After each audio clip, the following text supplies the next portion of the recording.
So I think I know what this is. Yep. From Wright's Hose Clips Limited, somewhere up north. As I mentioned on the last video, and I think I've mentioned on this video as well, but I'm not sure. This is a box full of stainless steel Imperial nuts and bolts that are put together for a Jag, but will fit Aston Martin. There's also some 8.8. There you go. Can you read that? Let me. UNF. There's the stainless. That's the high tensile zinc. There's 250, lots of different sizes in there. Obviously there'll be certain nuts and bolts. There's a 8-inch nut riveter and some rib nuts and some more rib nuts. Some Imperial, well, actually they're not Imperial probably, because it doesn't matter. They're posi drive stainless steel screws. These are, yep, these are stainless. So we can start putting the car back together. Anyway, I'm sure you see the rest of that stuff. Anyway, that wasn't a cheap purchase, but it means we can really start putting things back together now properly. Right, if I was a real YouTuber, I would have done an unboxing video of this, which I just bought. It's a 8-inch polishing machine, and it has, there it is there, it has extended arms. There you go, unboxing. Which means you can get really fairly long, big parts in there. Like for instance, the valve covers will probably go, I'll be able to do the valve covers on that. I don't know why they're both extended. Maybe 2 people can work on it at once. It does come with these. These are stitched mops, they're called. They're pretty good. And they're really big actually, which would do a good job. But because you don't always want to use a really, because they're stitched, both of these, you can see they're quite stiff. So what I did was I bought this flexi mop, which same material, same thing, but it's each layer is separated, which does a better job of polishing. There's a smaller stitch one which I bought. To be honest, I didn't realise the machine came with those. I probably wouldn't have bothered with that, but that's quite good for detail. And these are much better for taking stuff down. So here's the compounds. The red is fine. They've got very strange names. Black in this box is called emery, which is like a really hard cutting compound. You probably wouldn't use that on aluminium, but you might. The brown color is called, I can't remember, I can't even read my own writing. I really can't read that. Anyway, that's a medium compound, and the white, really, you use that, you just push them against it when it's running, and that's for like high polish.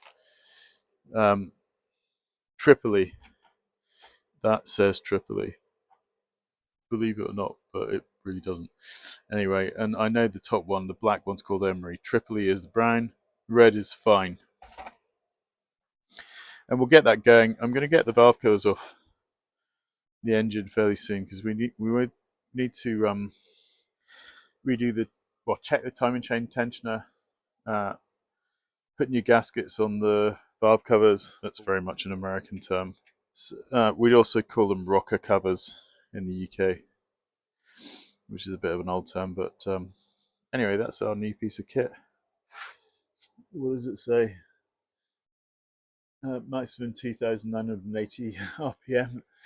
Why didn't they make it go to 3,000, I ask? 200 millimeters. It's a 550 watt motor.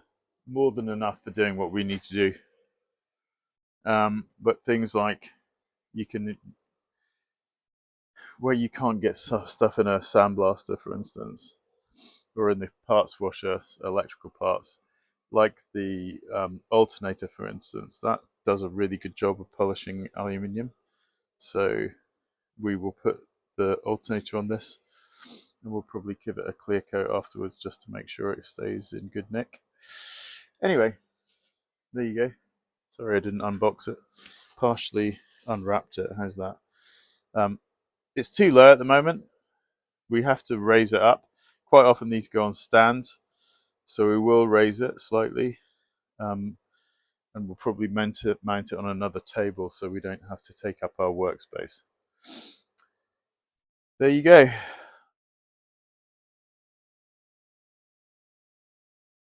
Handbrake. There's this thing,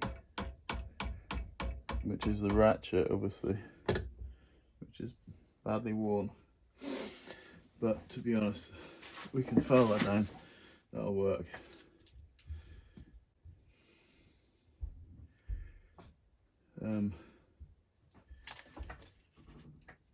It's 7/16 spanner.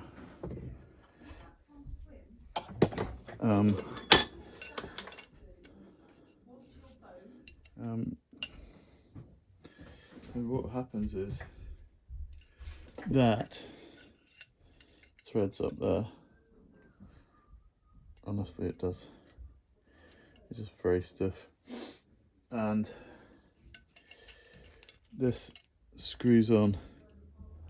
Can you see that? The button just screws on at the top. The button's made of aluminium, the rest is steel that's been chromed. The reason the button wouldn't move is because that is absolutely solid. The button is held in by a little circlip, and I'll put that all in a box and keep it safe so we can put it all back together. But just for interest's sake, that must be a spring. I don't know where the spring goes to. This thing here, which is a real pain in the neck, Heath Robinson designed, goes into there in the back one, not the front one. That must be a spring of some sort, but it all needs loosening off because it's not working properly. Anyway, I will undo that bolt now. I don't know what size that is, very small. That's 7/16. And then put a gear lever, as if it had some wood on it there. I'm going to leave that as is and put that back together, but I've just taken those bolts out, which removes it from its plastic housing. And there's like a cover, so I probably didn't actually need to do that, but that comes off there like that. And there's some nuts and bolts which I'm going to put back on, which hold that in place.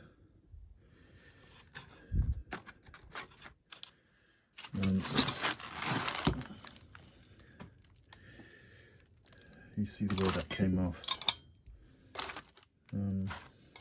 I think it came off. Yeah, first, second, third. So it came off that way. Well, you'll see from the video which way. With that, you drift it out a little bit. There's a nylock and a washer. You can see that sits on the other side of that, which I'll put back on. And that just locates in here. There's a plastic thing that obviously moves along, so it looks black. You don't see the gubbins inside. That sits on there and moves back and forward on this slide, that slide. It's all very simple. And there's the release. That's the lockout release, but it's absolutely mingy, as one can see. I can probably take that out now. Looks like there's a split pin to remove it at the bottom, because there's no point saying that off to be chromed with that mechanical bit inside. It all gets jammed up. Okay, so that's that. I'll put that back together. So in the handbrake cable, in the handbrake, this thing is held in. You can see. Can you see that? The spring is held in by a spring clip, which is this mechanism here. So when I take that out, that spring will come out, and that thing will come out, which attaches to the top of the gear knob with a spring as well. That comes out the bottom, as you can see. Ooh, it's all disgusting. That comes out of there, and that spring clip goes in there and holds it from falling out. I will give that a clean, because it's absolutely disgusting, and put the spring clip back in place so we don't lose it, because it's fine. So there's that airbox cover. It looks nice and smooth now. It's pretty good actually. Needs to be rubbed down again. That's a second coat of high build primer. It's had a tiny bit of filler where it had some dents in it, but really a tiny fraction, much less than the car had. And there's the very high temperature paint that we'll use to paint it. And yeah, it's looking really good. Obviously there's another one of those to do, and the underside of that, but yeah, all good. I put 2 coats of grey primer on this, and also filled some of the marks where it had been dented before. It's fine underneath. I still need to prep that, because you can't, obviously you need to rub that back down again before you put the final coat on. But there's not much to do under there. It doesn't need any filling. This though, when I look at it now, you can actually, you won't be able to see it, but once I start rubbing it down, there are a few marks. There's like a big score there. Anyway, that's going to take a bit more doing. It probably needs another coat of primer. High build primer. Might even need 2 coats and some filler. We'll see. Where's the other bit gone? We also, on the last video, started painting this. So we painted the front with 2 coats of primer. We rubbed it down and painted it again. And we said we'd paint the back black to match the leather that's going to go on here. Now we can't rebuild this till we get the leather. This did suffer a bit while it was sitting for years unpainted. It's corroded. There's not much I can do about that, to be honest. And frankly, once the car goes back together, you'll never see this, but at least it's protected now. I mean, I could spend hours on this, taking that, like if I used a more high build primer on this, I could take those out, those little indentations. Can you see those? You can probably see them in the light. It's like it's got the worst acne in the world, or it's had the worst acne in the world, and the tin worm's basically been at it. But do you know what? There's so many other things to do on this car. No one's ever going to see that. It's certainly not going to rust again, because we coated it in Rust-Oleum. Not Rust-Oleum. What did we use? We used another product. I can't remember what it's called. We used Cure Rust. And we will paint this. We'll probably put one other paint coat on this, and it'll be absolutely fine. I mean, the good thing is this is going to look like brand new at the front, which is really what everyone's going to care about. I doubt if anyone's going to take this car apart again for another 50 years. It will certainly last without a restoration again. And I think that because of the way we're rebuilding the car and the new paint materials we're using, and because we're using slightly better, well, not slightly, much better quality metal, you won't need to take this car apart again, ever, probably. Right, anyway, I need to get some water because this is wet and dry paper. You can't use it, well, you can try and use it without water, but it just clogs up really quickly and it starts to scratch the surface. So I'll get some water for that and I'm back in a second. I've got the water now. And we've got our 320 grit, which is fine for taking this down. When you start off, as some of you know, but some of you won't know, actually I've joined a couple of forums recently where people have joined car restoration forums hoping people would help them out, and just to find out that the sales forums, and you know, I've learnt this over a very long time. I didn't get it off YouTube. Alex did though, and he's quite often better than I am, to be honest. I think in the last video I mentioned that the shims on the upper wishbone arms corrected the toe in, toe out. It's actually camber, and I knew that, but sometimes I just stay stuff which to me sounds right. And isn't someone picked me up? Fair enough. Anyway, this is a bit of a labour of love, rubbing things like this down, because it is, as any paint professional will tell you, a good paint finish is all in the preparation, and you can hear how much noise that's making on there, and how rough that surface is. But if I keep doing that, you'll hear the note change, because basically you can hear it up here. That's quite hard. That's where the little nodules are being taken off, and once I dry it off, you'll see some of the finish. Don't know if you heard that doorbell, but that's the crackle finish paint that's arrived. Black, matte black. Dries in 3 minutes. Yeah, we'll do that in a bit. We'll try that on the instrument cluster that we have here, which I didn't know that was going to arrive today. There you go. In on all the action.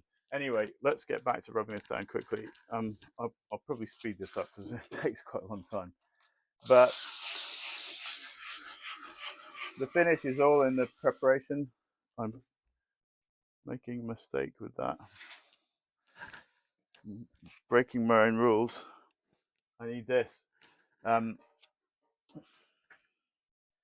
mean, these have got pins inside them which hold paper, but you won't ever see that happen in the paint shop. All that happens is you cut a piece of wet and dry into 4 by just folding it and tearing it. Then you hold it at the sides like that, and off you go. Now there's a ridge down the middle of that, so you want to try and stay off that. That's probably what you do by hand, just the very ridge. And you need to stay off the sides because it will rub through really quickly.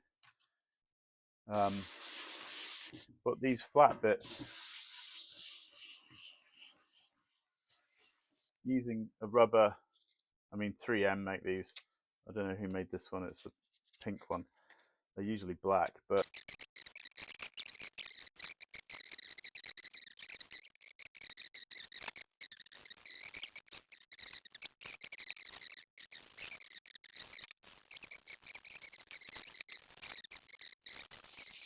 it is a labour of love, but that's why we're here. This car has to look amazing when it's finished. I'll repaper the workbench and I'll let's have a go at that crackle finish. Yeah, this is a 400 grit material rubbing. It's actually meant to go on. It's meant to go on one of these. You can see it's Velcro, and you can attach an air hose to this to vacuum, basically to take any dust away. But really, just for this, it's really just to give it a key, because we've already rubbed rubbed it down once, we've got all the imperfections out. So we're just gently giving this a bit of a key, and maybe if I feel any lumps, we'll get rid of those.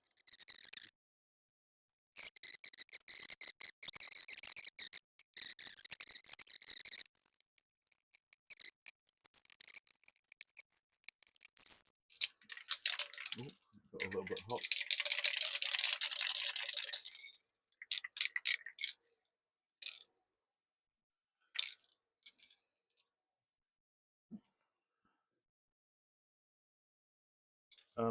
I'm going to heat this up and then come back to you guys when I'm ready to paint it. You saw me use this before. This is a tack rag. I used it on the air filter box. I'm just going to use it on this again, just light dusting off to make sure you've got all the kind of nasties off.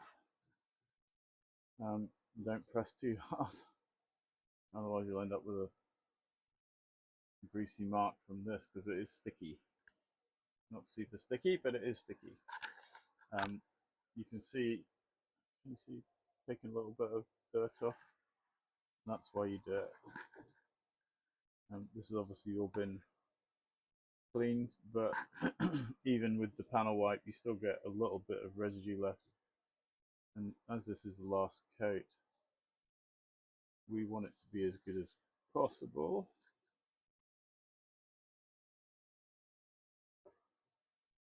That's about right. You can see there's nothing else coming off. As I said before, you can keep using those till they're literally, I mean, one of those will probably do half a car. Well, maybe half a mini, or might do a whole mini actually. I can't remember.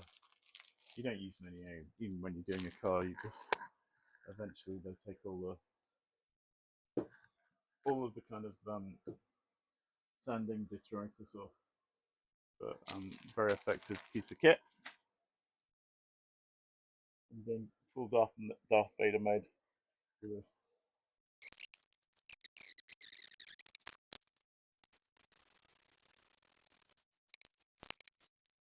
Not going to breathe this in, right? Not going to breathe this in very long. I'll breathe out, but it takes 2 coats, so I'll come back in a minute. I'll zoom in. I forgot to film when I was doing the second coat, but you can see I've done that, and now the heater's on, and we'll come back in 20 minutes when it's dry, touch dry, to see what the finish is like. I've got a funny feeling it's not going to be the proper Aston Martin finish, but we might have to find another type of crackle paint, but let's see. So that's about 20 minutes on, and unfortunately you can just about see in the light there, it is a wrinkle finish paint, not a crackle finish like the finish you'd expect on a rocker cover, like a valve cover you might call it in the US. You can see it there. It's just a kind of, it's a bit like a hammerite finish, to be honest. Not good enough. You know, MGs of this era, this Aston Martin, and lots of rocker covers had a real crackle effect to them. So back to the drawing board. It'll be a good base. We won't have to really do much with that. We might rub it down a tiny bit, but even at that, I might just cover it up and go again. Don't always get it right first time, but you know, we've never used that paint before, but I know what that should look like, and that isn't it.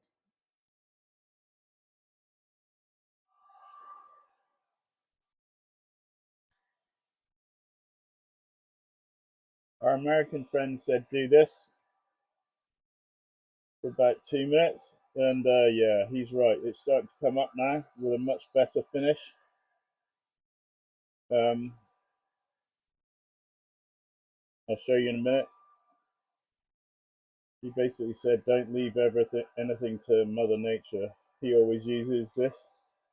His name was Hal Waldrop, an MG restorer, and they have very similar dashboards. I'm going to leave that now. I'll come back and show you how that looks.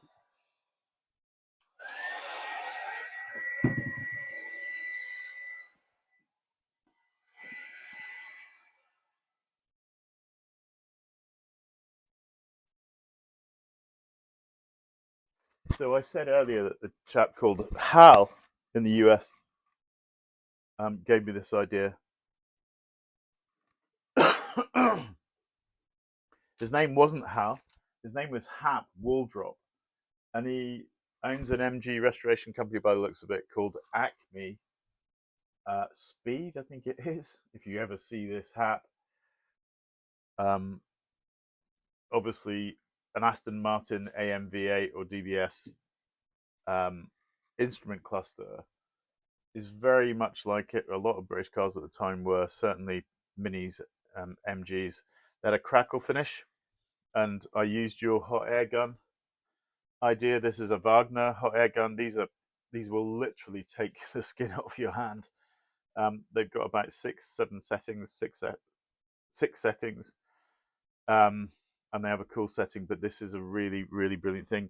And as you said, the best way to get the crackle finish to actually appear is to heat this up after you put the paint on. Now this has had three coats. The last coat I used the hot air gun on.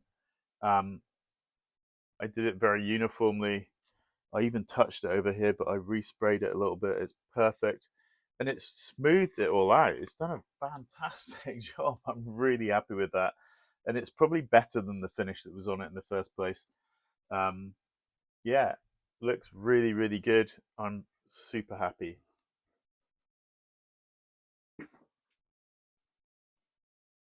Thanks, Hap. Hi, everyone. Um, this is the alternator.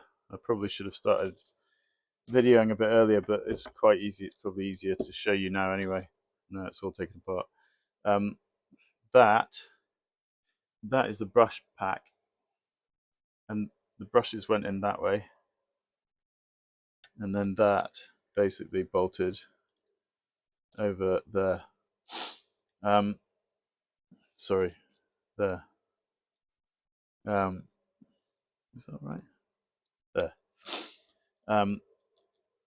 And there was various bits and pieces, bolts, and there's the fan, which is plastic. There's the pulley, which is not, it's metal. It's obviously got a key here, and there's various bolts and bits and pieces, but these must be the earthing straps to the body. But I've taken those off because they need cleaning. Once I clean them, I'll probably replace these burnt out little screws, Imperial. If not, we'll clean them up. Yeah, this is the negative side. That's the positive side. So it's all pretty much ready to go. Anyway, I'm going to carry on. But you can see I've already started polishing it, and it's even on the polisher just starting off, it's coming up pretty well. We'll get that to a nice finish on our new polishing machine, which I will show you working now. It's a bit of a workout. I'm going to sit down for this.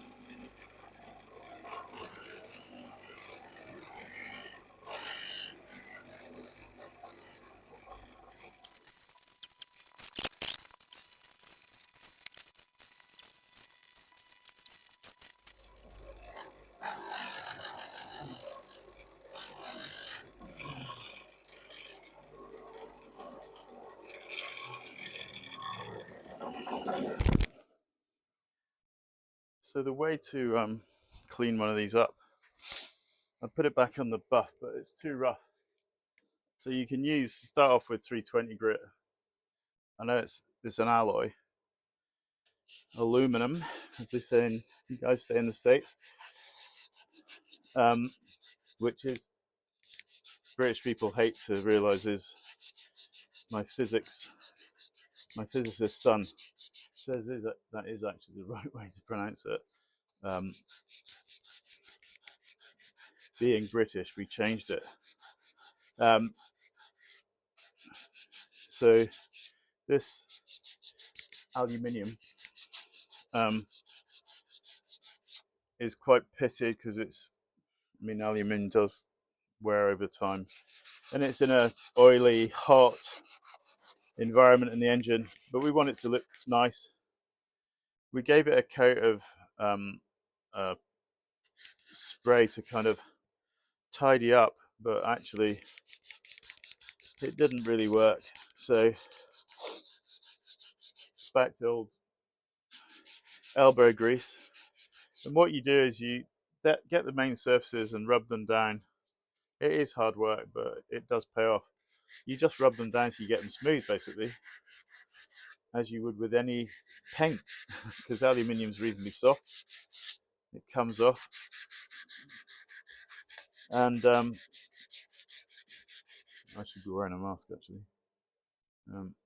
I'll wear my paint mask.